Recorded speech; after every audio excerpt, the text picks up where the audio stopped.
US Democratic presidential hopeful Bernie Sanders has been forced to clarify comments he made about the Washington Post on Monday.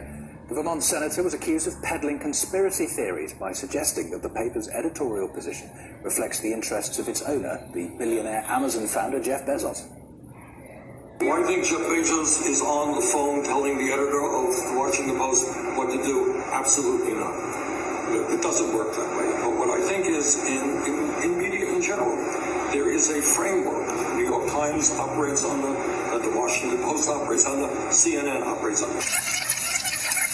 Does anybody here know how much Amazon paid in taxes last year? Yeah. So, I talk about that all of the time, and then I wonder why the Washington Post, which is owned by Jeff Bezos, who owns Amazon, doesn't write particularly good articles about it. I don't know why. Senator Sanders is a member of a large club of politicians of every ideology who complain about their coverage.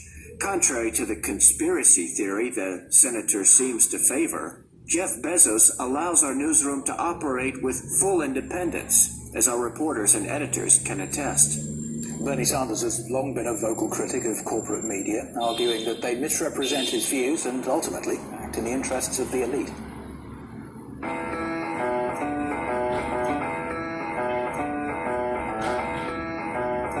Working families should not have to subsidize the wealthiest people. Jeff Bezos made $11 billion last year. They didn't pay a nickel in federal income taxes. Wealthy people should start paying their fair share of taxes. But Senator...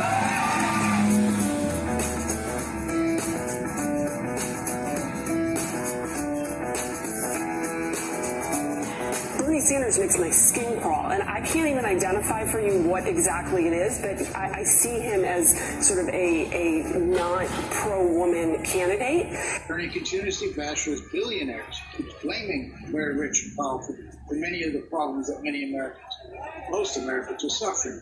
Jeff Bezos is the richest man in the world, according to some lists. Of course, he's going to oppose Bernie Sanders because he's threatening the class interests that the corporate media rests upon.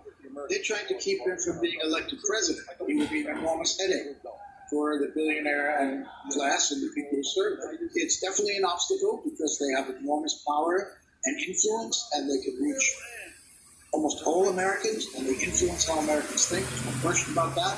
But Bernie has a distinct message from the corporate media that is resonating with his voters and his supporters in the Democratic Party. He could get the nomination, and he could beat Trump if he gets to the general election. But there, the Washington Post and the New York Times and the other establishment media would be an even greater obstacle, because then we're looking at all voters, not just Democratic voters, independents, and even some Republicans who would have to decide whether they want to vote for Bernie Sanders or not. Therefore, the media would be against him and against Trump. It would be quite interesting to see the media, I think, portraying both candidates very negatively.